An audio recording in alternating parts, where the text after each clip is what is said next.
अवधूत चिंतन श्री गुरुदेव दत्त श्री स्वामी समर्थ. नमस्कार माझ्या प्रेमळ स्वामी भक्तांनो, जर आपल्या चॅनलवर नवीन आला असाल तर स्वागत आहे. तर स्वामी भक्तांनो, तर चला पाहूया आजचा हा स्वामी संदेश. पिकलेले फळ हे 3 गुणांवरून ओळखले जातात. एक तर ते नरम होते, दुसरे ते अतिशय गोड लागते आणि तिसरे म्हणजे त्याचा रंग बदलतो. त्याचप्रमाणे परिपक्व माणसाची ओळखसुद्धा या 3 गोष्टींहून करावी. प्रथम त्यात नम्रता असते, दुसरे त्याच्या बोलण्यात गोडवा असतो आणि तिसरे म्हणजे त्याच्या चेहऱ्यावर जबरदस्त आत्मविश्वास असतो. श्री स्वामी समर्थ.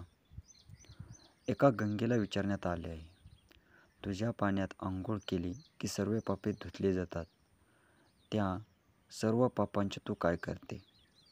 ती म्हणाली, मी समुद्रात नेऊन टाकते. समुद्राला विचारण्यात आले, तू त्या पापांचे काय करतो? समुद्र म्हणाला, मी ते ढगात नेऊन टाकतो. ढगाला विचारले, तू काय करतो या पापांचे? ढग म्हणाला, मी पावसाच्या स्वरूपात येऊन पुन्हा त्यांच्या घरावर नेऊन टाकतो. लक्षात ठेवा, कालचक्र असेच आहे. तुम्ही जे करणार आहे तेच तुम्हाला परत मिळणार आहे. भगवंत जसा ठेवल तसा राहण्याचा प्रयत्न करा. समाधानी राहा. ठेवले अनंत जैसे राहावे, चित्त असू द्यावे समाधान. श्री स्वामी समर्थ. माझे नाव तुझ्या ओठावर असताना तू घाबरतोस कशाला? कोणतेही कारण असू दे, घाबरू नकोस. स्वतःच्या आणि आमच्यावर विश्वास ठेव. सगळे चांगलेच होणार आहे. श्री स्वामी समर्थ. तर स्वामी भक्तांनो, कसा वाटला आजचा हा स्वामी संदेश?